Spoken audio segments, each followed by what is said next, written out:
My sixth point is about the role of technology. I reiterate that we need to reduce transaction costs through standardization. Otherwise, you end up with a lot of one-hit wonders. Do you remember the World Bank's Rhino bond? Or in Southeast Asia, the emissions reduction bond? They're one-hit wonders, and probably because we haven't figured out a way to standardize and scale them up in a cost-efficient manner.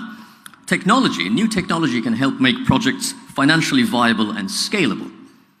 Measurement and monitoring with drones or listening devices, for example, or the processing of data through AI to combat fraud and corruption. We heard from the previous panel, I think it was Chris from Schneider Electric who said the technology already exists. She described it as a low-hanging fruit. Well, it may not be that low-hanging for some in the global south. So let's make sure that we get new technology to the places that really need it. My seventh point is about government and regulatory capacity. Innovations in finance and technology are occurring at such rapid pace, it's hard for regulators to keep up. Unless we address this capacity shortfall, which itself needs funding, climate finance may be deployed too slowly, even if they are available in the right quantity and the right format. My eighth point is a happy one. Bangladesh, it's the eighth largest country in the world by population.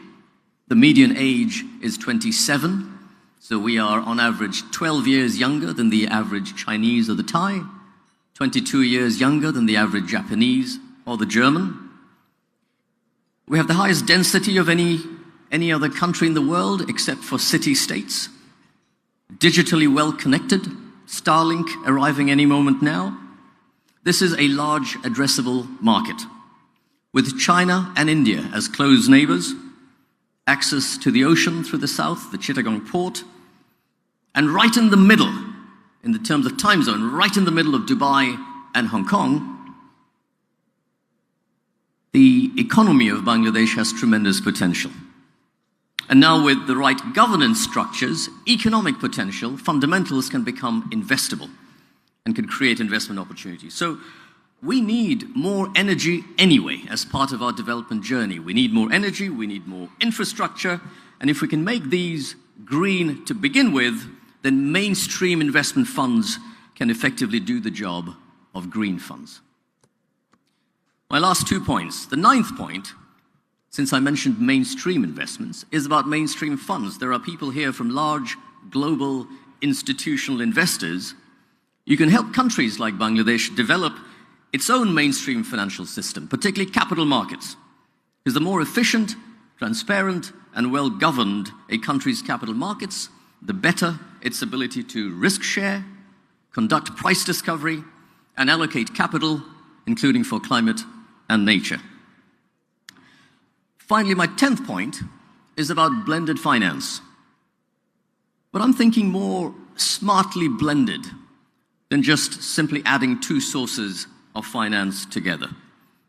Sometimes we can look at a project that requires $100, and the question is this project commercially viable?